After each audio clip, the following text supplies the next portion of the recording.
Contraté a una señora de la limpieza para que limpiara la casa mientras me iba a disfrutar de mis vacaciones. Pero una hora después me llamó asustada, con la voz temblorosa. «Señora Alma, ¿hay alguien más en su casa además de mí?» Sentí que se me helaba el cuerpo y detuve el carro en el arcén. «¿Cómo?» «No, no hay nadie. ¿Por qué?» Su voz sonó aún más baja. «Hay una mujer caminando en el piso de arriba». Un escalofrío me recorrió la espalda. «¿Qué?» «Xochitl, eso no es posible. Vivo sola». «Salga de esa casa inmediatamente. Llame a la policía». Pero antes de seguir, asegúrate de ya estar suscrito al canal y escribe en los comentarios. ¿Desde dónde estás viendo este video? Nos encanta saber hasta dónde están llegando nuestras historias. Mi nombre es Alma y hace 6 meses mi vida cambió por completo. Todo comenzó un miércoles cualquiera. Por fin había conseguido una semana libre después de 3 años trabajando sin parar en la agencia de publicidad. Planeé un viaje a la casa de playa de mi amiga Elena, que quedaba a unas 2 horas de la Ciudad de México. Necesitaba desesperadamente ese descanso, lejos del departamento que apenas veía con la luz del día y de la computadora que consumía mis noches. La mañana del viaje miré mi departamento y sentí vergüenza. Había polvo en todos los rincones, platos en el fregadero y ropa esparcida por la habitación. Decidí que no podía regresar a ese desastre después de días relajándome a la orilla del mar. Recordé a Xochitl, una chica que me había entregado su tarjeta en el supermercado ofreciendo servicios de limpieza. Encontré el número en mi cartera y la llamé.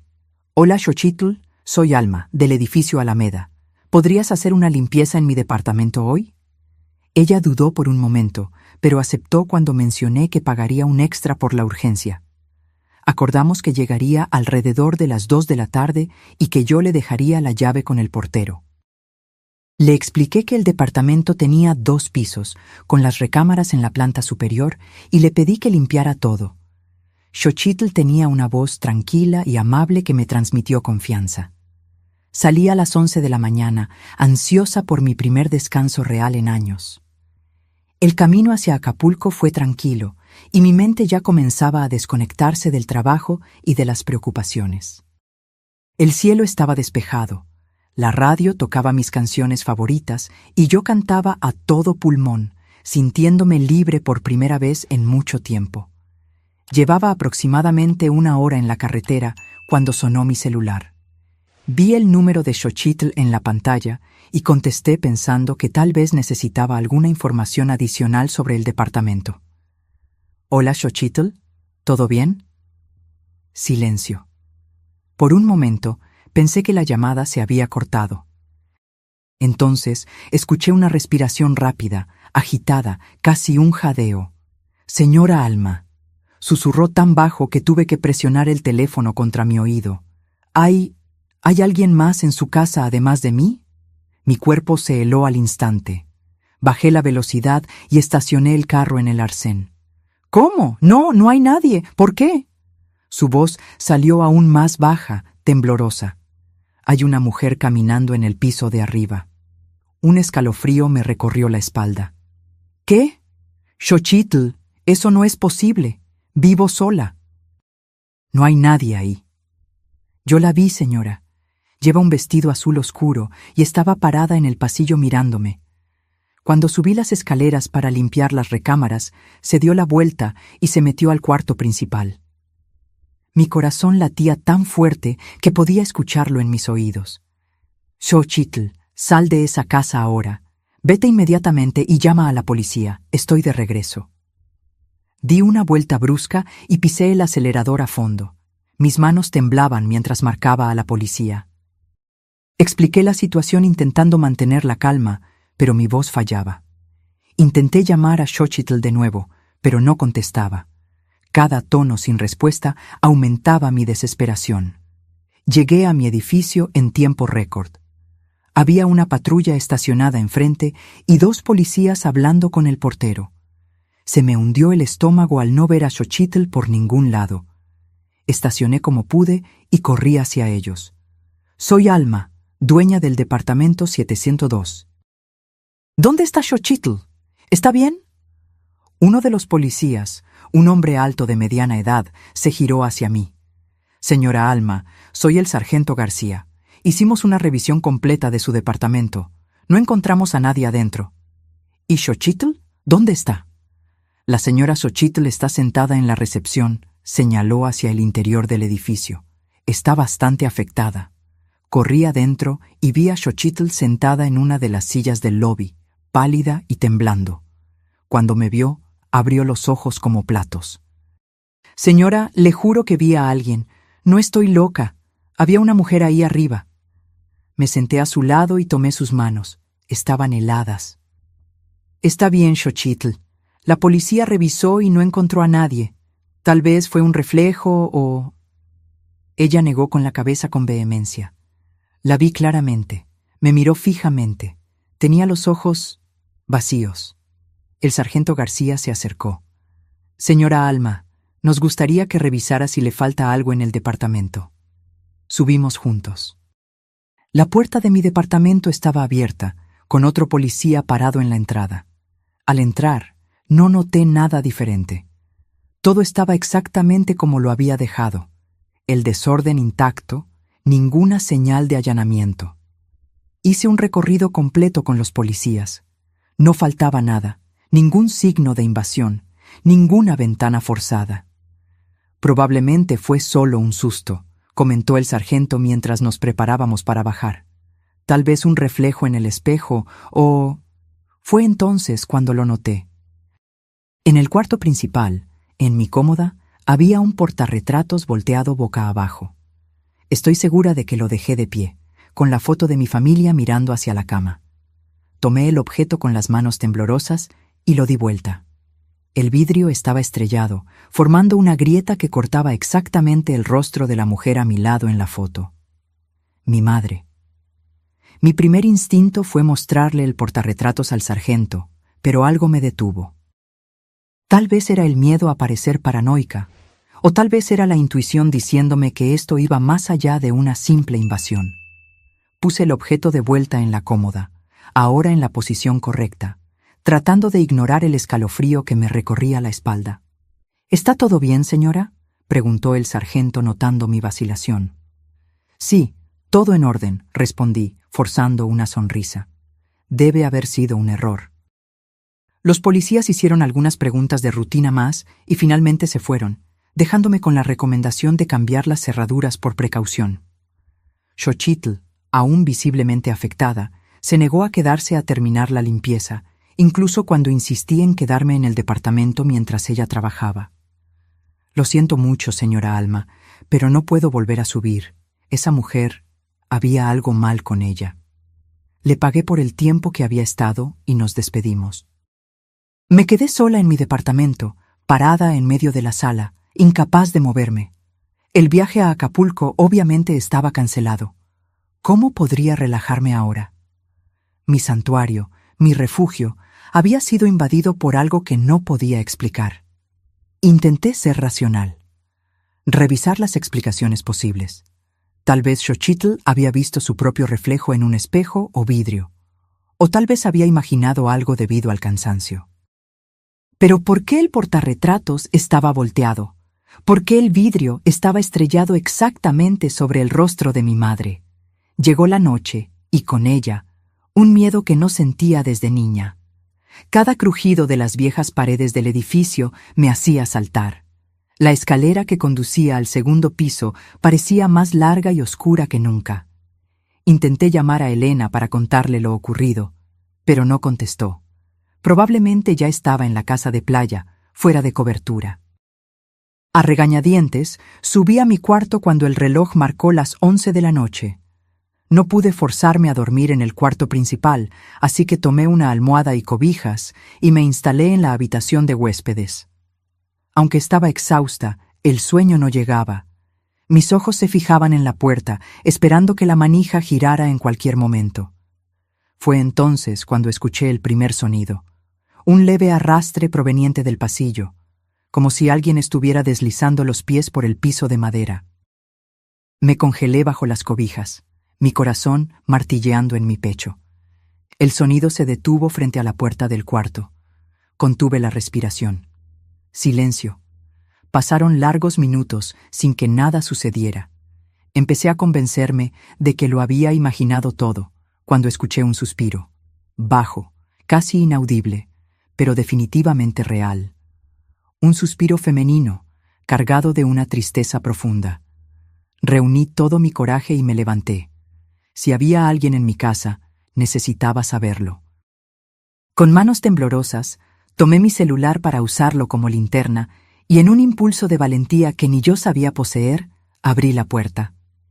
El pasillo estaba vacío y oscuro. Iluminé cada rincón con la luz del celular. Nada. Caminé lentamente hasta el cuarto principal, la puerta entreabierta exactamente como la había dejado. La empujé despacio. El portarretratos estaba volteado boca abajo de nuevo. Corrí fuera del departamento, azotando la puerta detrás de mí. Pasé la noche en el sofá del área común del edificio, incapaz de volver adentro. Por la mañana, el portero me encontró acurrucada, con ojeras profundas y temblando de frío. «Señora Alma, ¿está todo bien?» «Mario, usted conoce bien este edificio, ¿no es cierto? ¿Cuánto tiempo lleva trabajando aquí?» «Casi 15 años, señora». «¿Sabe decirme si pasó algo en mi departamento antes de que me mudara? ¿Algo extraño?» Desvió la mirada, repentinamente interesado en sus propios zapatos. «¿Por qué pregunta eso, señora?» «Por favor, Mario, necesito saber». Suspiró profundamente, como si estuviera decidiendo si debía hablar o no. «Usted sabe que este edificio tiene más de 40 años, ¿verdad? Muchas historias han sucedido aquí». «¿Y sobre el 702? ¿Mi departamento?» Mario miró a su alrededor, asegurándose de que estábamos solos. «Hubo un caso, sí. Antes de la remodelación de 2010, la antigua inquilina, ella...» En ese momento, uno de los residentes bajó por el elevador, interrumpiendo nuestra conversación. Mario cambió rápidamente de tema, hablando sobre el clima y cómo el pronóstico indicaba lluvia para el fin de semana. Cuando el vecino se alejó, Mario se inclinó hacia mí. «Señora Alma, si realmente quiere saber más, debería hablar con doña Juana, del 305. Ella vive aquí desde la inauguración del edificio. Conocía a la antigua dueña de su departamento». Agradecí la información y subí al tercer piso. Estaba cansada, asustada, pero determinada a entender qué estaba pasando. Toqué el timbre del 305 y después de unos momentos, una señora de aproximadamente 80 años abrió la puerta. Tenía el cabello blanco perfectamente arreglado y unos ojos azules penetrantes que parecían ver más allá de mí. «Buenos días», comencé, un poco nerviosa. «Soy Alma, del 702. El portero Mario sugirió que hablara con usted sobre la historia de mi departamento». Doña Juana me estudió por unos instantes, como si evaluara mi capacidad para escuchar lo que tenía que decir. Finalmente, abrió más la puerta. «Pase, querida. Creo que es hora de que conozcas a Isabel». Entré al departamento impecablemente ordenado. Doña Juana me condujo hasta una pequeña sala de estar decorada con muebles antiguos bien conservados. En las paredes, decenas de fotografías en portarretratos de plata. Me indicó el sillón y fue hasta una estantería, de donde sacó una caja de madera tallada. «¿Qué pasó para que vinieras a buscarme?», preguntó mientras se sentaba a mi lado. Le conté sobre el incidente con Xochitl, la mujer de vestido azul, los sonidos en el pasillo y el portarretratos volteado con el vidrio estrellado. Doña Juana escuchó todo atentamente, sin mostrar sorpresa. Cuando terminé, abrió la caja y retiró una fotografía antigua, amarillenta por el tiempo.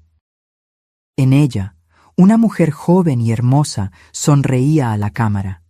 Llevaba un vestido azul oscuro y estaba de pie en la escalera, que reconocí como el lobby de mi edificio. «Esta es Isabel», dijo doña Juana, su voz suave cargada de recuerdos. «Isabel Soto. Ella fue la primera dueña de tu departamento. Y sí, murió ahí dentro, hace exactamente 30 años». La revelación de doña Juana me golpeó como un puñetazo en el estómago. Me quedé mirando la fotografía, incapaz de desviar los ojos del rostro sonriente de Isabel. Había algo familiar en ella, algo que no podía identificar, pero que provocaba una molestia profunda. ¿Cómo murió?, pregunté, mi voz casi un susurro. Doña Juana guardó la fotografía de vuelta en la caja con una delicadeza casi reverencial. La versión oficial es que fue suicidio. La encontraron en el cuarto principal, con una sobredosis de medicamentos. Pero siempre hubo rumores. ¿Qué clase de rumores? Isabel era una mujer brillante, maestra universitaria de literatura, escritora, llena de vida. No cuadraba con la imagen de alguien que se quitaría la vida. Doña Juana hizo una pausa, como si organizara sus pensamientos. Se había casado recientemente con un hombre llamado Horacio, un tipo encantador, según todos los que lo conocían. Pero había algo en él, algo que no me parecía correcto. Doña Juana se levantó y caminó hasta la ventana, mirando hacia la calle de abajo. Pocos meses antes de su muerte, Isabel comenzó a cambiar. Se volvió más callada, aislada. Rara vez la veíamos salir del departamento.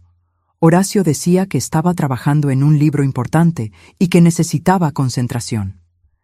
Pero una tarde la encontré en el elevador. Estaba pálida, delgada, con ojeras profundas.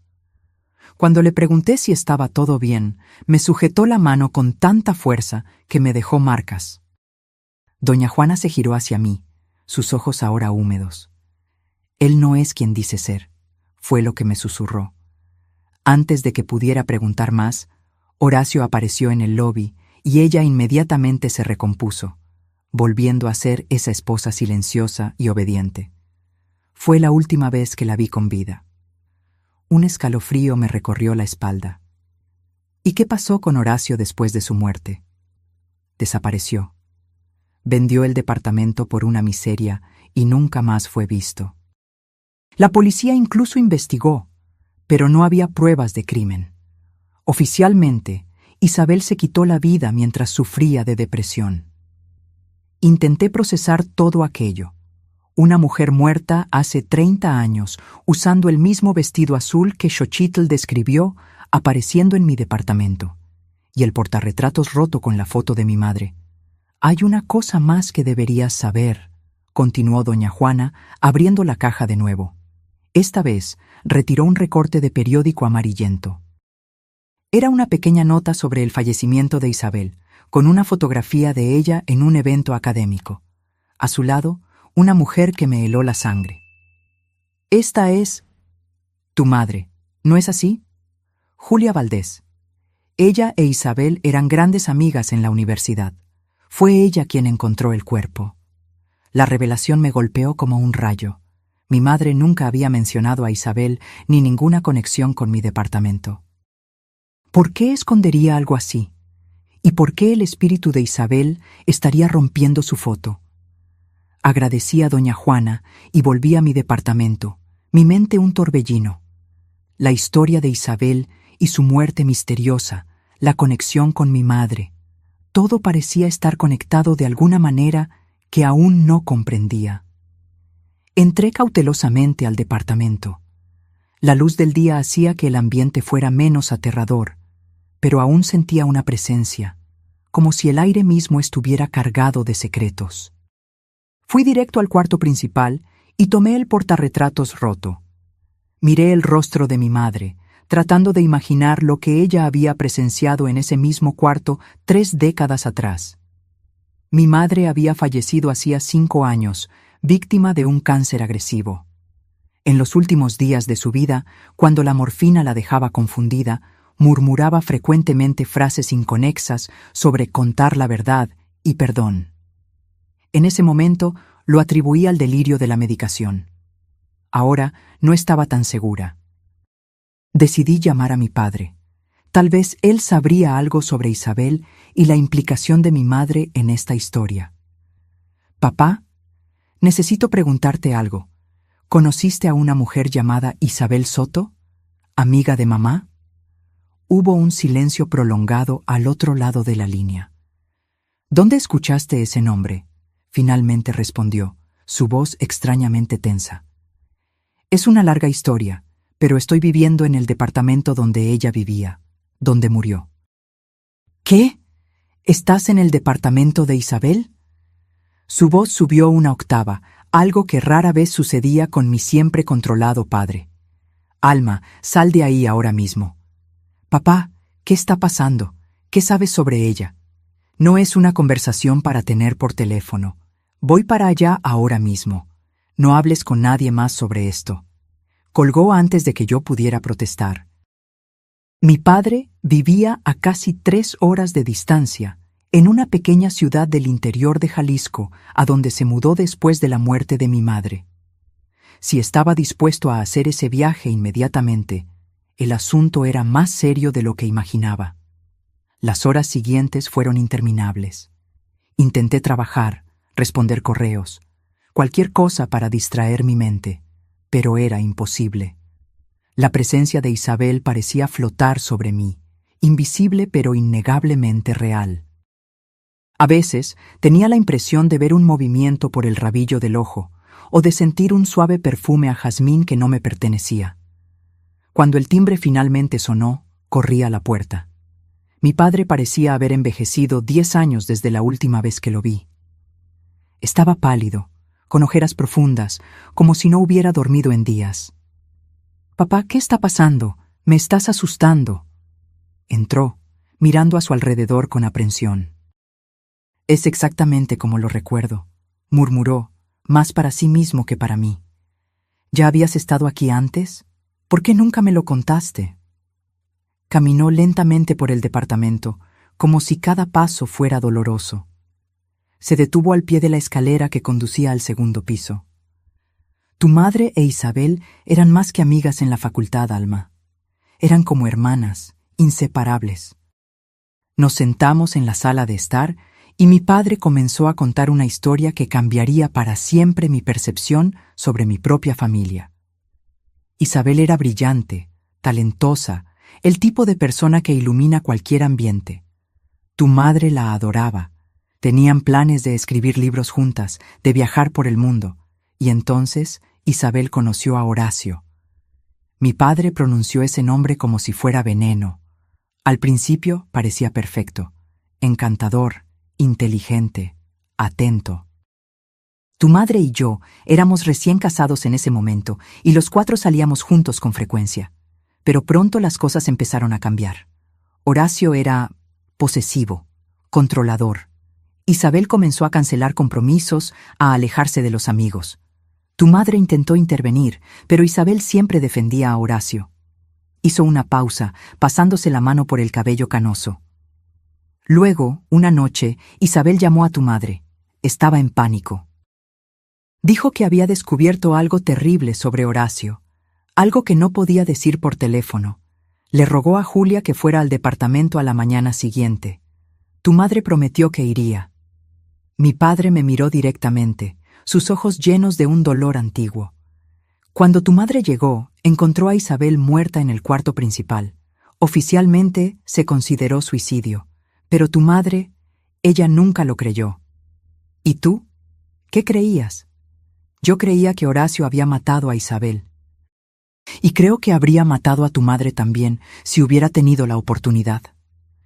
La revelación de mi padre flotó en el aire como una nube pesada y tóxica. Sentí que mi cuerpo se hundía en el sillón, como si la gravedad hubiera aumentado de repente. Todo aquello parecía demasiado surreal. Fantasmas, muertes misteriosas, secretos de familia, pero al mismo tiempo tenía un extraño sentido. ¿Por qué mamá nunca me contó esto?, pregunté, mi voz sonando distante incluso para mis propios oídos. Mi padre suspiró, pasándose la mano por el rostro cansado. Quería protegerte. En los primeros años después de la muerte de Isabel, tu madre estaba obsesionada con probar que Horacio era culpable. Recopiló pruebas, habló con vecinos, persiguió pistas. Se volvió casi enfermiza. ¿Y qué pasó? Horacio desapareció por completo, como si se hubiera evaporado. Vendió el departamento, cerró cuentas bancarias, cortó todos los contactos.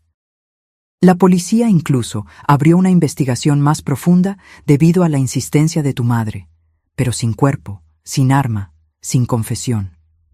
Todo lo que tenían era una mujer con historial de depresión y una cantidad letal de medicamentos en la sangre. Me levanté, incapaz de quedarme sentada. Caminé hasta la ventana, observando la ciudad allá afuera, gente viviendo sus vidas normales, ajena al drama que se desarrollaba dentro de las paredes de mi departamento. ¿Y por qué mamá dejó de investigar? Mi padre dudó, y me di cuenta de que había llegado al punto más delicado de la historia. Porque Horacio la amenazó directamente. Una noche, tu madre recibió una carta sin remitente. Dentro, solo había una fotografía de ella sosteniéndote de bebé, con un mensaje en el reverso. Espero que ella viva más que Isabel.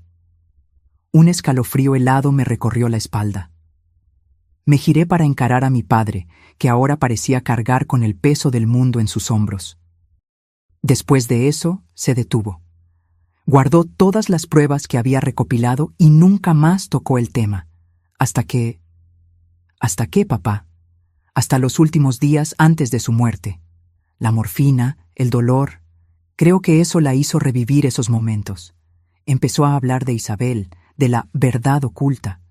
Me pidió que buscara una caja de terciopelo azul en el fondo de su armario. ¿Y la buscaste? Negó con la cabeza. Pensé que eran solo delirios de la medicación. Y sinceramente, no quería revivir ese periodo. Fue la época más oscura de nuestra vida.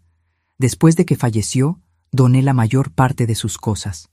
La caja debe haberse ido con ellas. Algo despertó en mi memoria. Espera, ¿una caja de terciopelo azul? ¿Pequeña, con un broche dorado? Mi padre abrió los ojos de par en par. Sí, exactamente. ¿Cómo lo sabes? Me dio esa caja en mi cumpleaños número 25, poco antes de enfermar.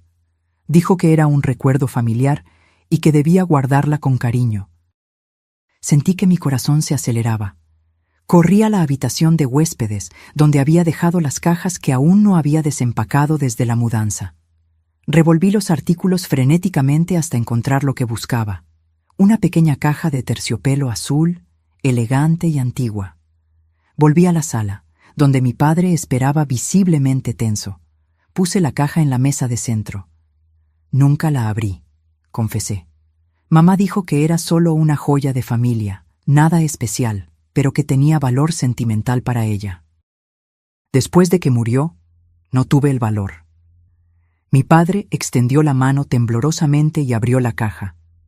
Dentro no había joya alguna, sino un pendrive plateado y una llave pequeña, posiblemente de una caja fuerte o un casillero. Esto no es el tipo de cosa que tu madre guardaría normalmente, dijo él, tomando el pendrive.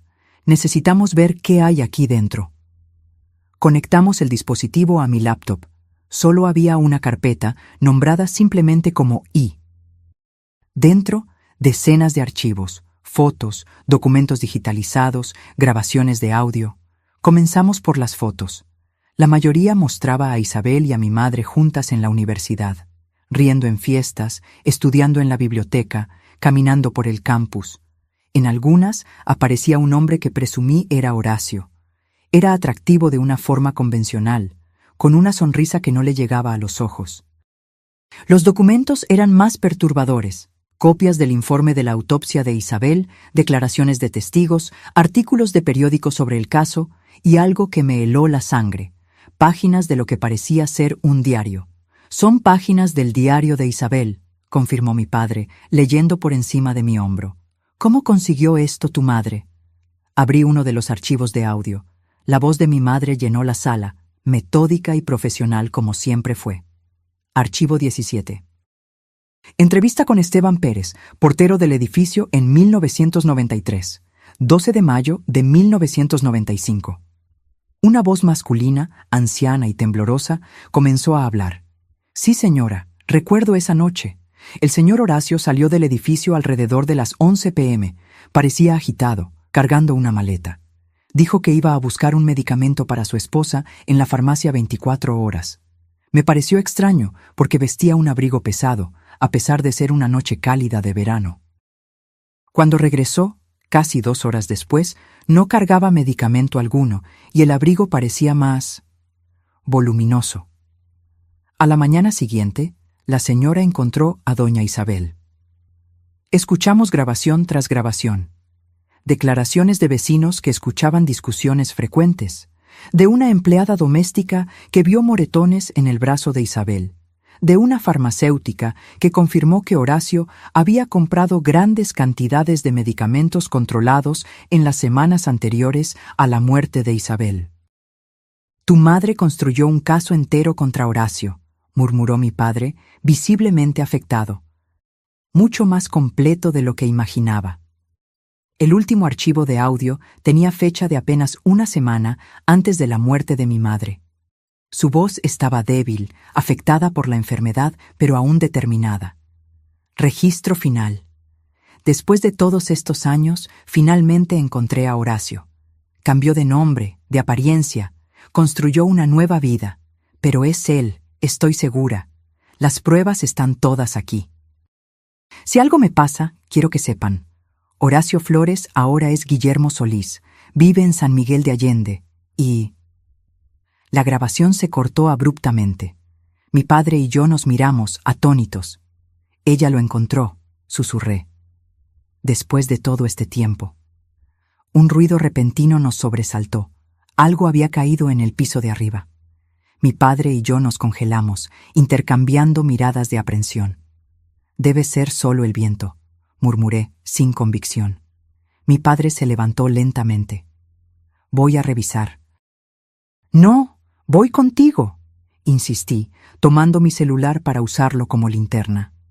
Subimos la escalera cautelosamente, cada escalón crujiendo bajo nuestros pies como una advertencia.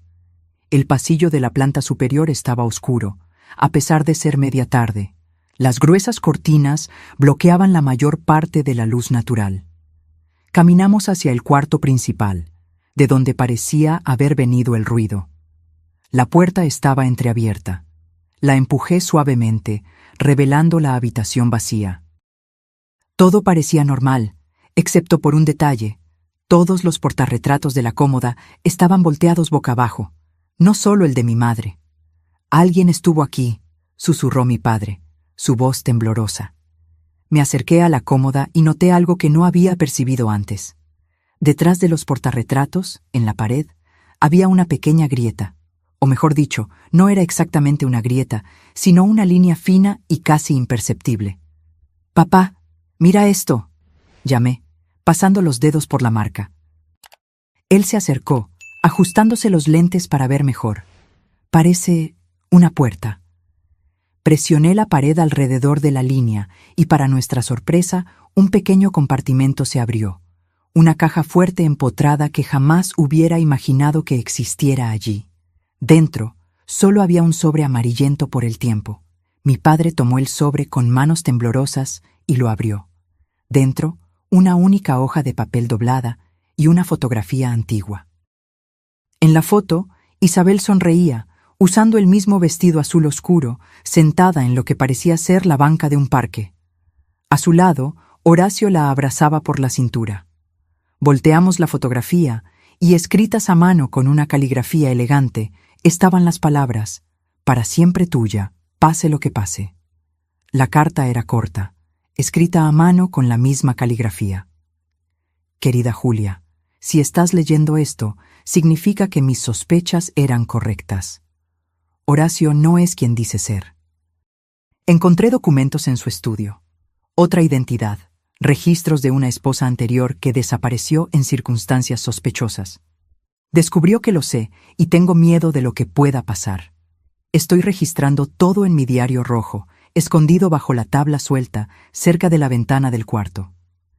Si algo me sucede, sabrás dónde buscar. Perdóname por involucrarte en esto. Fuiste la mejor amiga que alguien podría tener. Con amor, Isabel. Me quedé paralizada, sosteniendo ese pedazo de papel que representaba el último contacto de Isabel con el mundo. Una carta que mi madre probablemente nunca llegó a ver, escondida en esa caja fuerte secreta. ¿Quién la había puesto allí? ¿Horacio para esconder pruebas? ¿O la propia Isabel, sabiendo que sería demasiado tarde? La tabla suelta, dijo mi padre, mirando el suelo del cuarto. Tenemos que encontrarla. Comenzamos a examinar el suelo de madera, golpeando suavemente con los nudillos, escuchando variaciones en el sonido. Cerca de la ventana, como Isabel había descrito, una de las tablas produjo un sonido diferente, más hueco. Mi padre logró levantarla con algo de esfuerzo, revelando un pequeño espacio polvoriento. No había diario alguno. Alguien ya estuvo aquí, concluí, sintiendo una mezcla de decepción y alivio. Una parte de mí quería descubrir la verdad, pero otra parte temía lo que esa verdad pudiera revelar. Tu madre debió haberlo encontrado, sugirió mi padre. De ahí deben haber salido todas las pruebas que ella recopiló. En ese momento, sentimos una corriente de aire frío pasar por el cuarto, a pesar de que todas las ventanas estaban cerradas. El perfume a jazmín, que ya había sentido antes, se intensificó.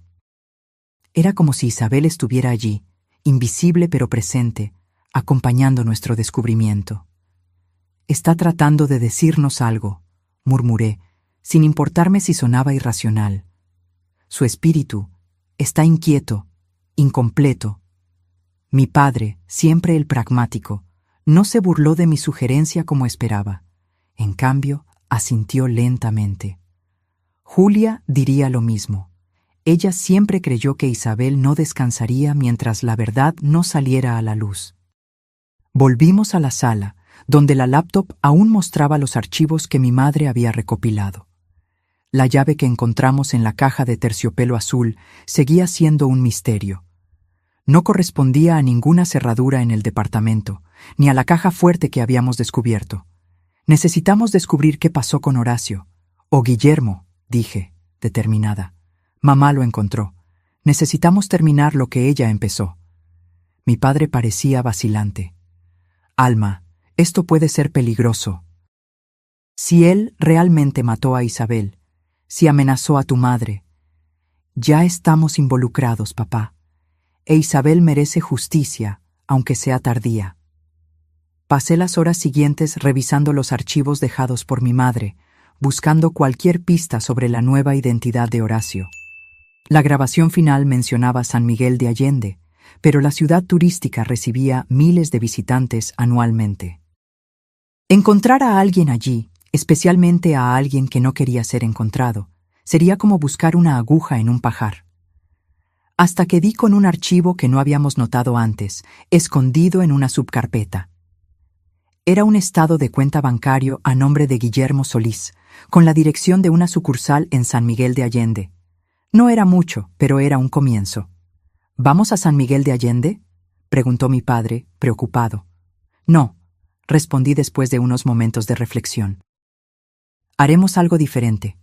Si Horacio mató a Isabel, si huyó y construyó una nueva vida, ciertamente no quiere que su pasado salga a la luz. ¿Qué pasaría si amenazamos con exponer ese pasado? Mi padre me miró con preocupación. ¿Estás sugiriendo que contactemos a un posible asesino? Alma, eso es una locura.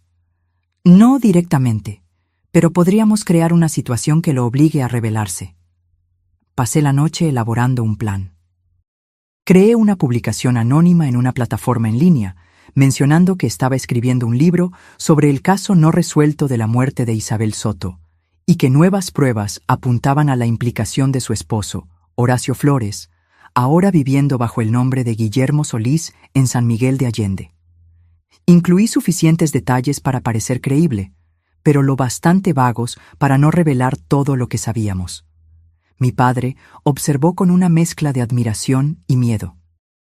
«Eres tan determinada como tu madre», comentó con una sonrisa triste. «Pero también me preocupa que termines como ella». «No voy a terminar como ella», prometí. «Vamos a resolver esto juntos hasta el final». Al día siguiente, recibí una notificación de que alguien había comentado en mi publicación. Era un mensaje privado de un usuario anónimo.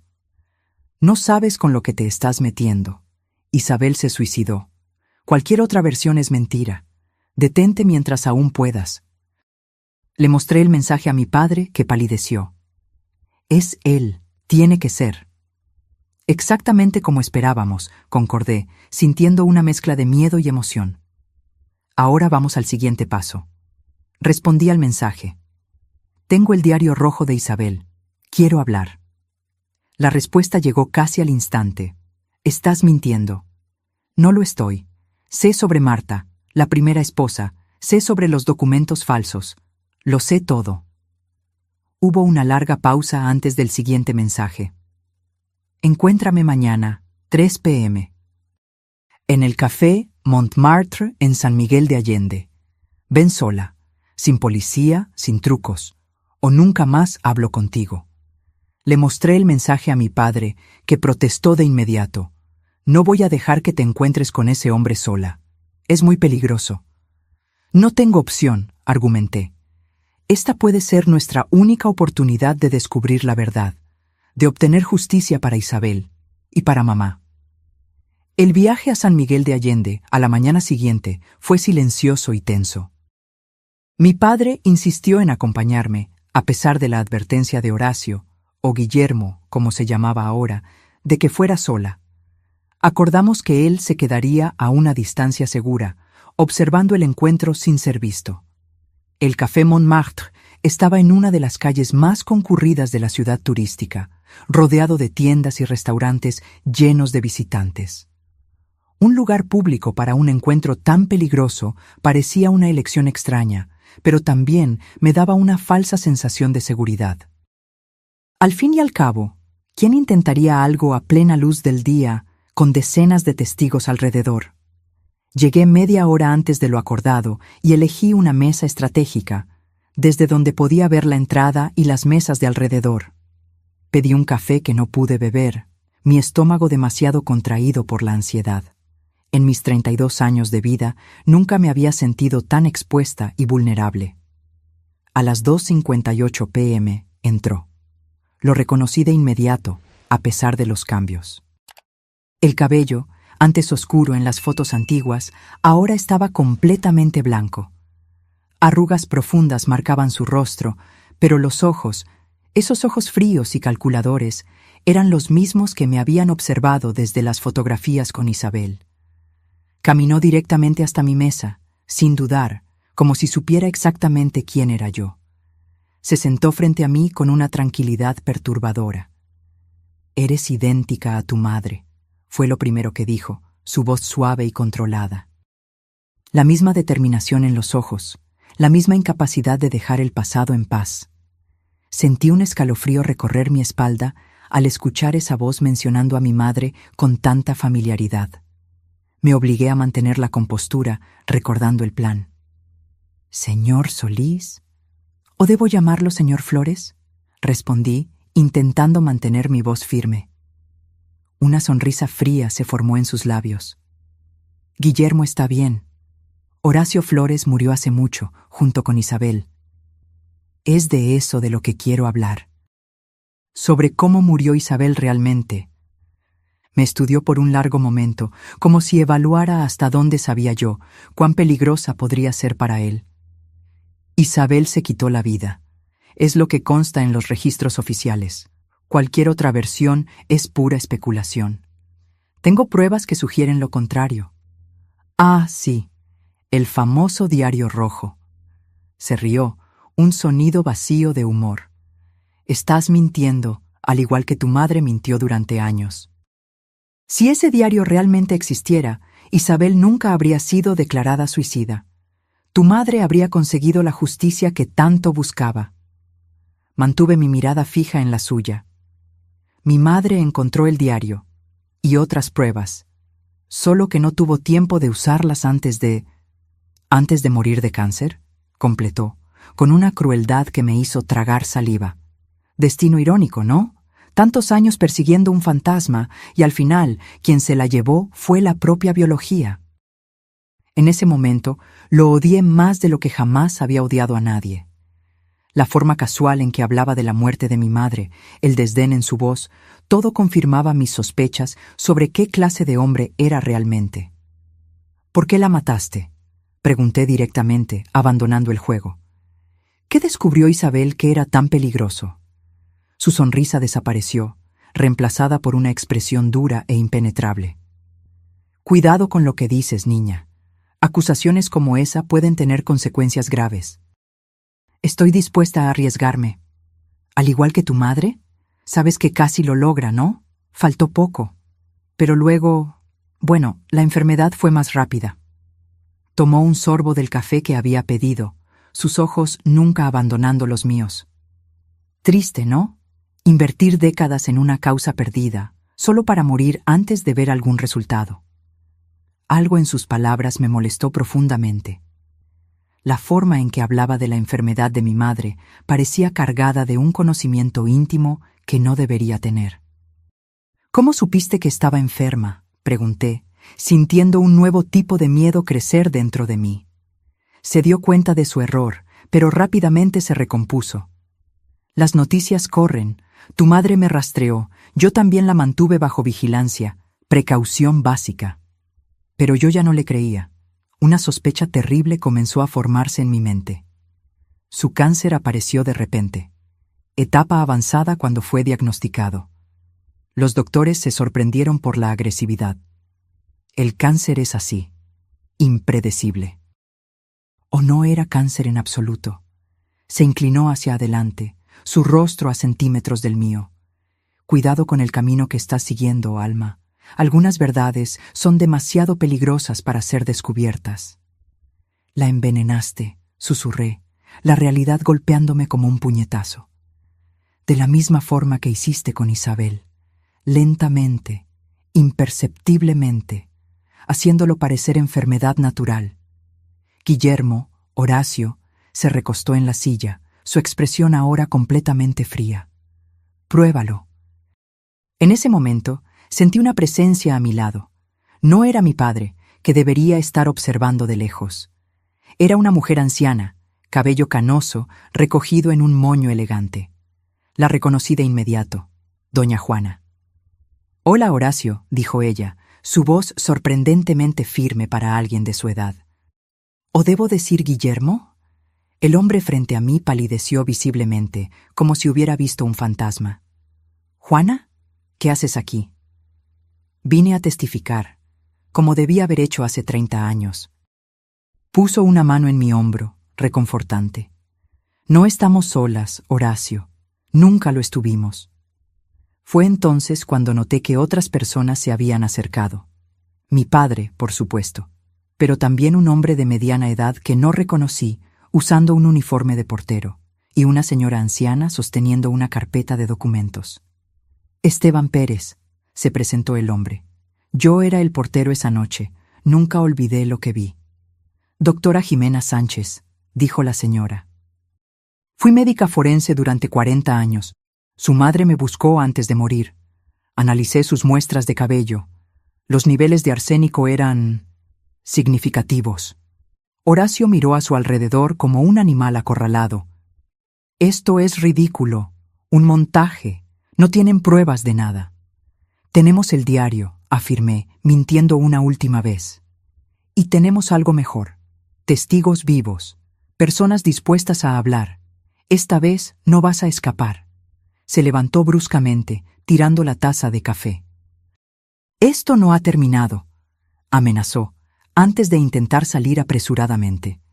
Pero en la salida del café, 2 policías lo esperaban. Mi padre había alertado a las autoridades, presentando las pruebas que mi madre había recopilado. Las grabaciones, los documentos, los análisis. Y ahora, el testimonio final de personas que habían callado por miedo durante 3 décadas. Mientras los policías lo esposaban, sentí una brisa suave pasar por mí, llevando ese mismo perfume a jazmín.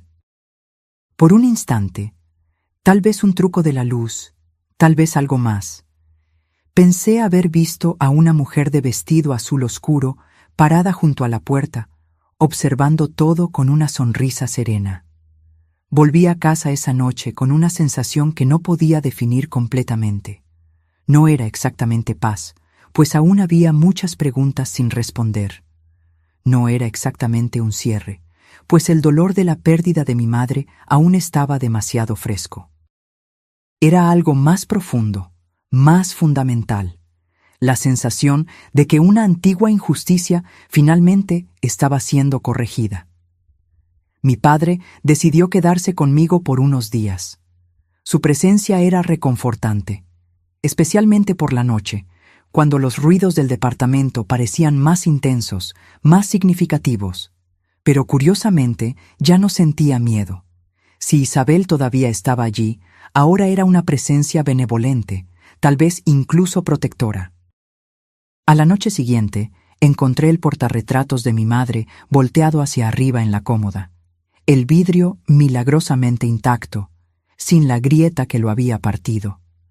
A su lado, un pequeño ramo de jazmines frescos que ciertamente no había puesto yo. Los días que siguieron a la detención de Horacio fueron una montaña rusa emocional.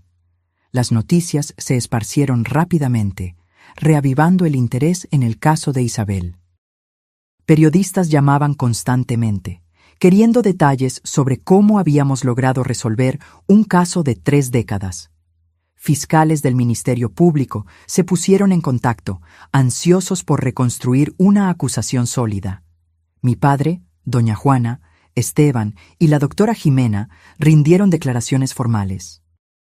Las pruebas que mi madre había recopilado a lo largo de los años, ahora complementadas por exámenes toxicológicos en muestras de cabello preservadas, pintaban un cuadro devastador. Horacio había envenenado a Isabel gradualmente, haciéndolo parecer una depresión que culminó en suicidio. Años después, al descubrir que mi madre estaba a punto de exponer la verdad, hizo lo mismo con ella. El caso se convirtió en sensación nacional. El envenenador de mujeres, lo llamaban ahora los periódicos. Investigaciones más profundas revelaron que Isabel no había sido su primera víctima. Antes de ella estuvo Marta, su primera esposa que desapareció misteriosamente en un viaje a Europa.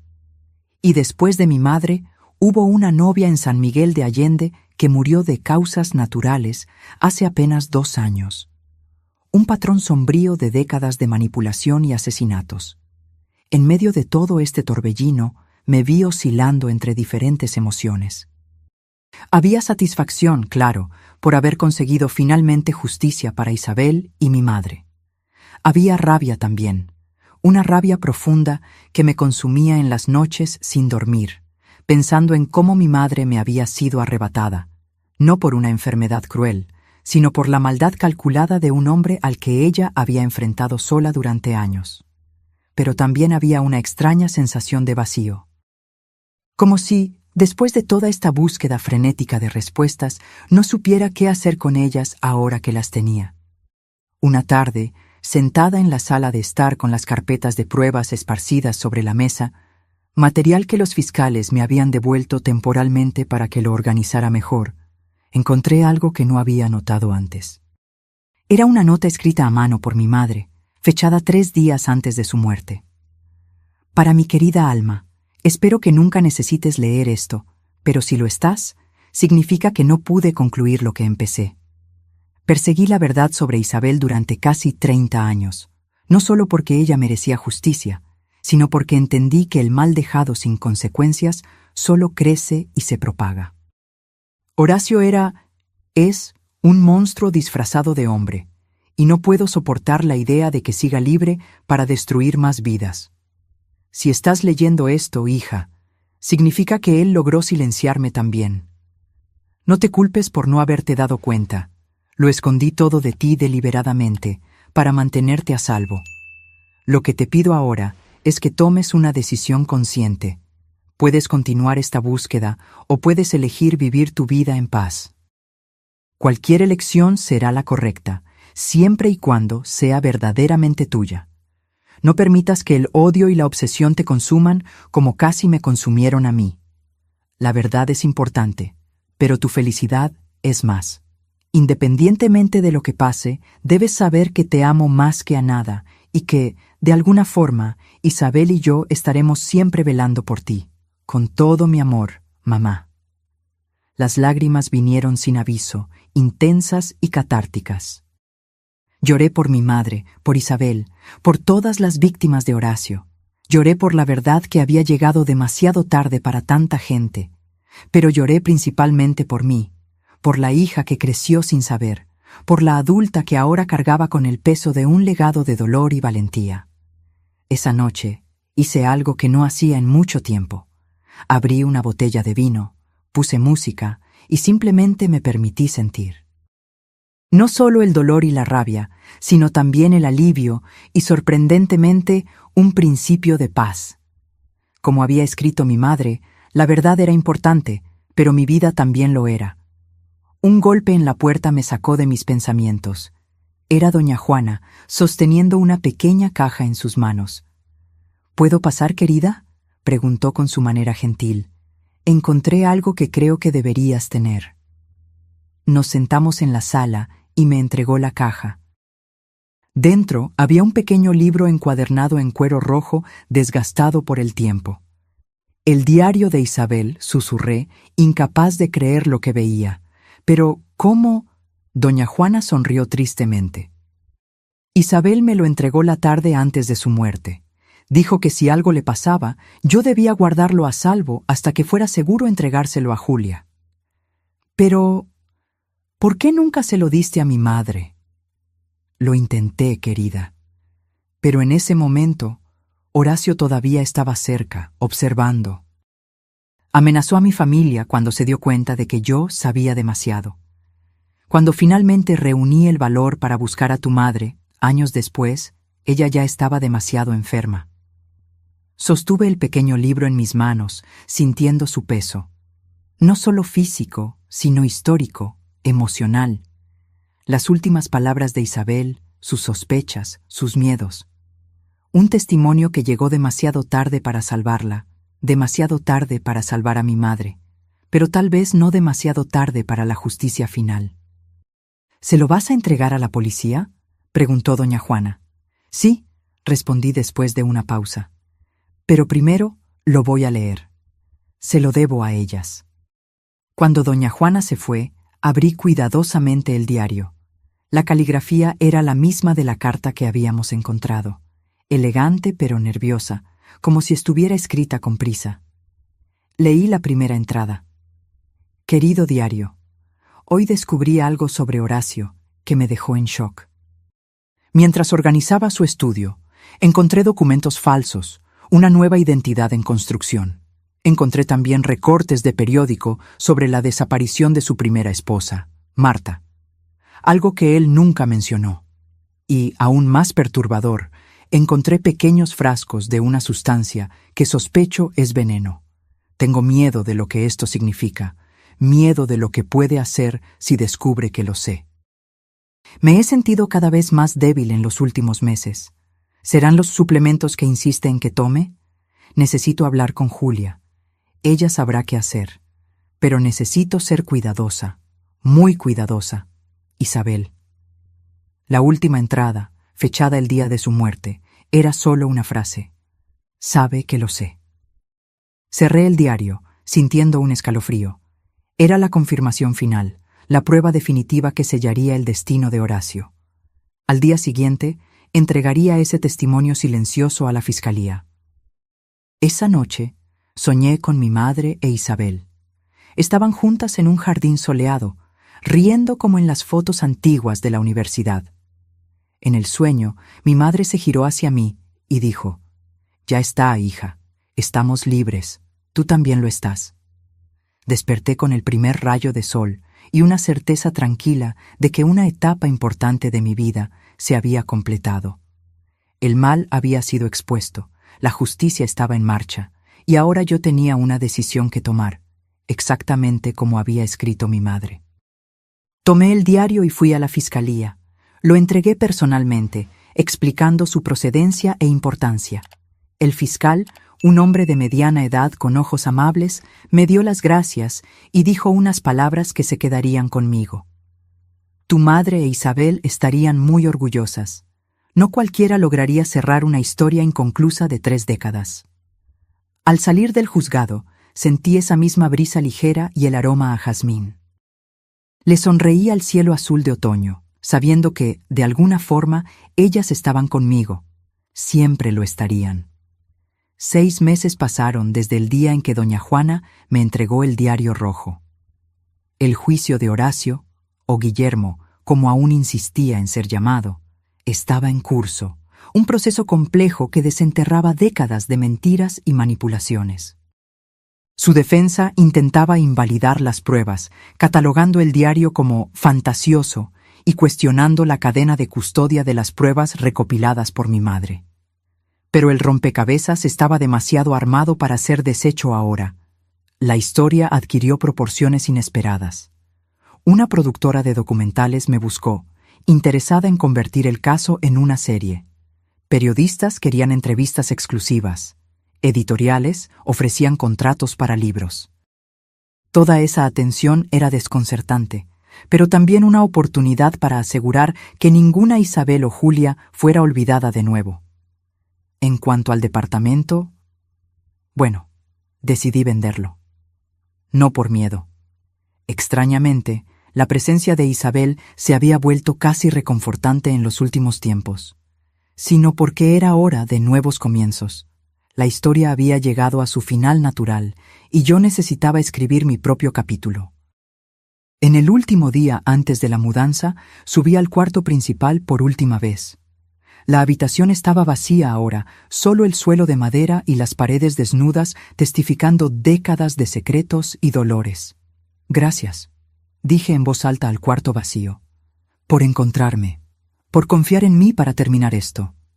Un suave aroma a jazmín llenó el aire, como una respuesta silenciosa. Sonreí, sabiendo que sería la última vez que sentiría esa presencia.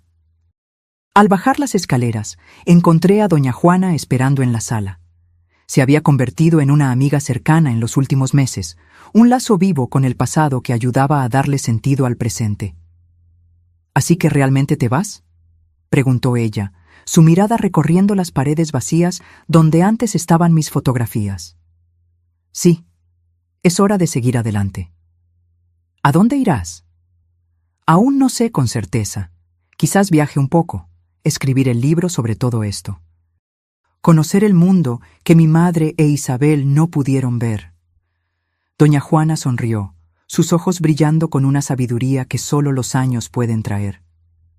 Estarían orgullosas de ti, ¿sabes?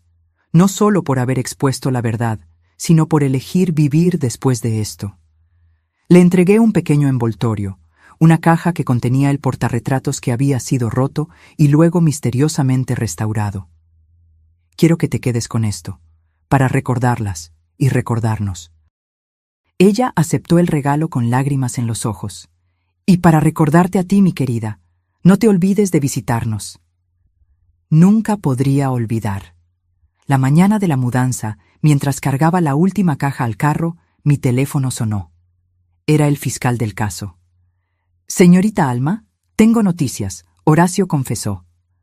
Me detuve en medio del movimiento, incrédula. ¿Cómo? ¿Por qué? Las pruebas eran abrumadoras. El diario de Isabel fue el punto final, explicó el fiscal. Pero hay más. Durante el interrogatorio, confesó otros casos, otras mujeres de las que sospechábamos, pero no teníamos pruebas concretas. En total, 5 víctimas a lo largo de 4 décadas. Me senté en el escalón de la entrada, mis piernas repentinamente débiles. Dios mío. Está intentando negociar una reducción de condena a cambio de la información sobre dónde se encuentran los restos de algunas de las víctimas cuyos cuerpos nunca fueron encontrados. Es un avance significativo. ¿Y la confesión sobre mi madre? ¿Lo admitió? Hubo un breve silencio al otro lado de la línea. Sí. Describió el proceso en detalle. Cómo administró arsénico en pequeñas dosis durante meses, cómo plantó la idea de una enfermedad terminal en la cabeza de ella y de todos a su alrededor. Fue meticuloso. Cerré los ojos, sintiendo una mezcla confusa de dolor y alivio. Gracias por avisarme. Te lo merecías, Alma.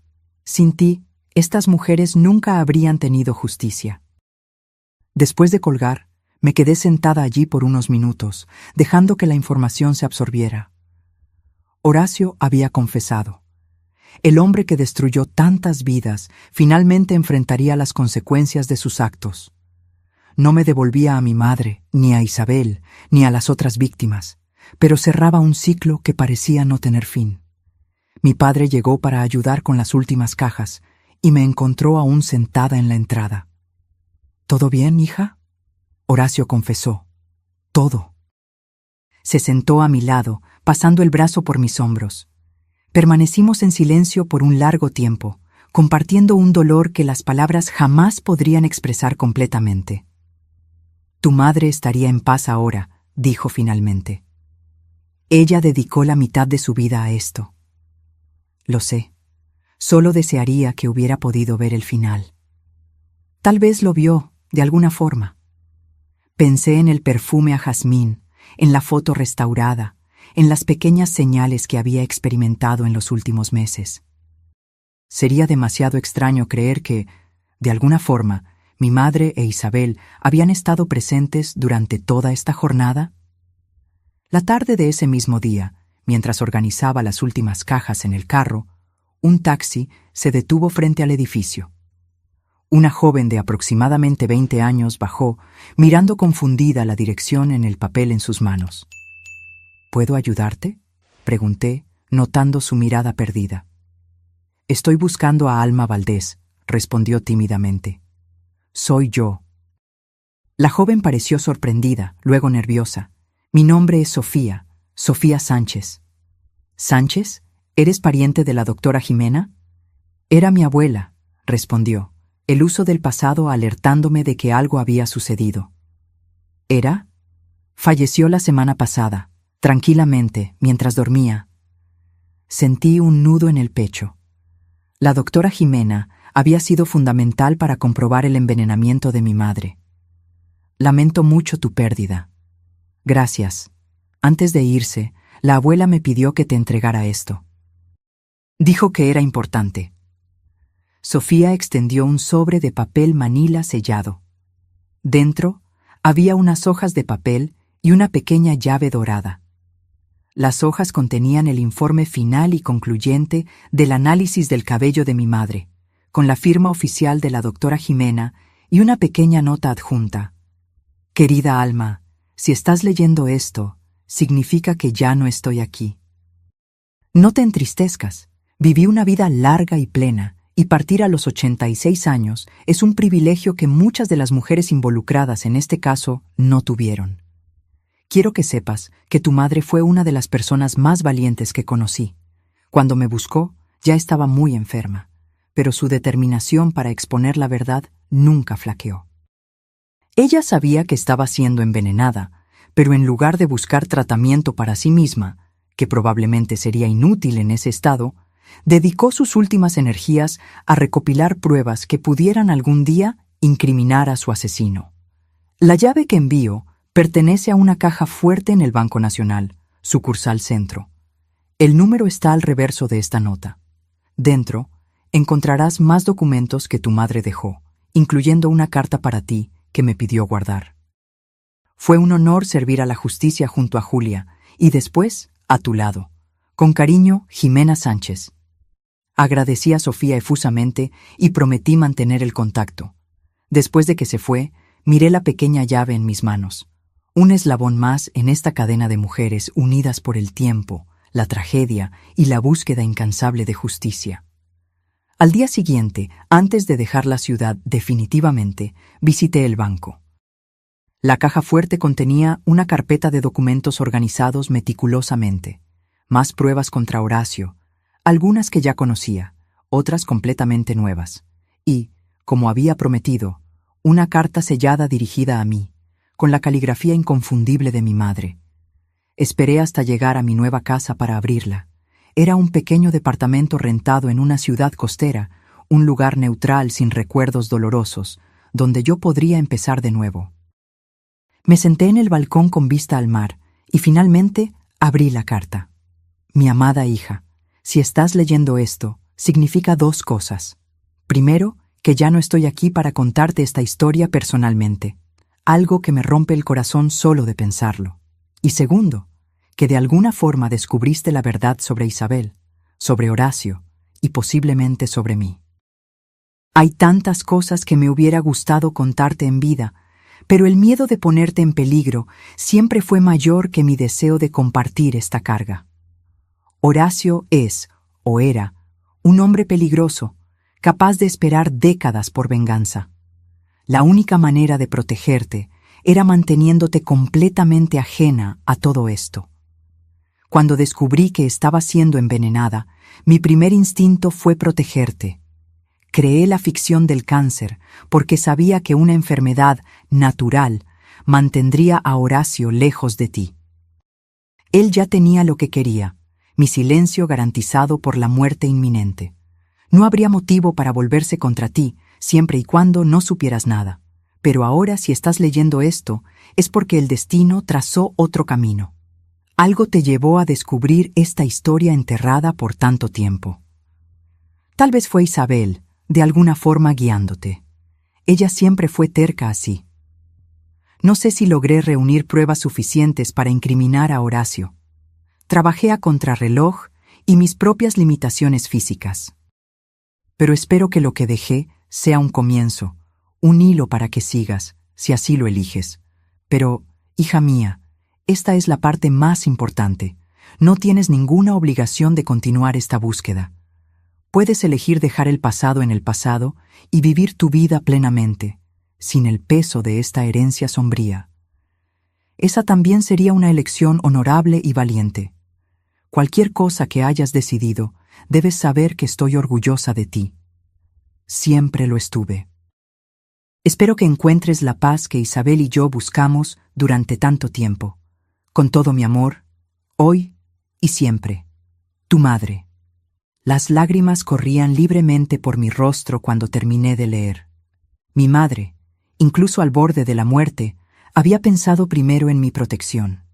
Había creado un plan meticuloso, no solo para exponer la verdad, sino para asegurar que yo pudiera vivir a salvo. Guardé la carta junto a mi pecho y miré el horizonte, donde el cielo se encontraba con el mar en una línea infinita de posibilidades. Yo había tomado mi decisión, seguir el camino de la verdad hasta el final, y ahora estaba libre para trazar un nuevo camino. En los meses siguientes seguí a distancia el juicio de Horacio. La sentencia final fue severa: cadena perpetua sin posibilidad de libertad condicional. Los restos de 2 de sus víctimas fueron encontrados exactamente donde él había indicado, trayendo un poco de paz a las familias que esperaban décadas por respuestas. Comencé a escribir un libro sobre toda esta historia. No un relato sensacionalista, sino un tributo a las mujeres que se negaron a permitir que la verdad fuera silenciada. Isabel, mi madre, doña Juana, la doctora Jimena y todas las demás que, de alguna forma, contribuyeron a que se hiciera justicia. Una noche, casi un año después de haber salido de aquel departamento, soñé con mi madre e Isabel. Estaban juntas en un jardín lleno de jazmines, conversando animadamente como en las viejas fotografías de la universidad. En el sueño, ambas se giraron hacia mí y sonrieron. No una sonrisa triste de despedida, sino una sonrisa radiante de liberación. Desperté con la certeza de que, finalmente, ellas habían encontrado paz. Y yo también. El timbre sonó, sacándome de mis pensamientos. Era el cartero, entregando las primeras copias impresas de mi libro. Susurros en las paredes, la historia de Isabel y Julia. Abrí el volumen con un cuidado casi reverencial y leí la dedicatoria que había escrito meses antes. Para Isabel y Julia, que nunca se rindieron ante la verdad. Para todas las voces silenciadas que aún esperan ser escuchadas. Y para ti, que estás leyendo estas palabras, que nunca subestimes el poder de una mujer decidida a descubrir la verdad, no importa cuánto tiempo tome. Ahora, si te gustó esta historia, haz clic en suscribirse y dime en los comentarios, ¿qué parte te dejó con la boca abierta? Y no olvides unirte como miembro para tener acceso a videos exclusivos que no publico aquí. Te espero.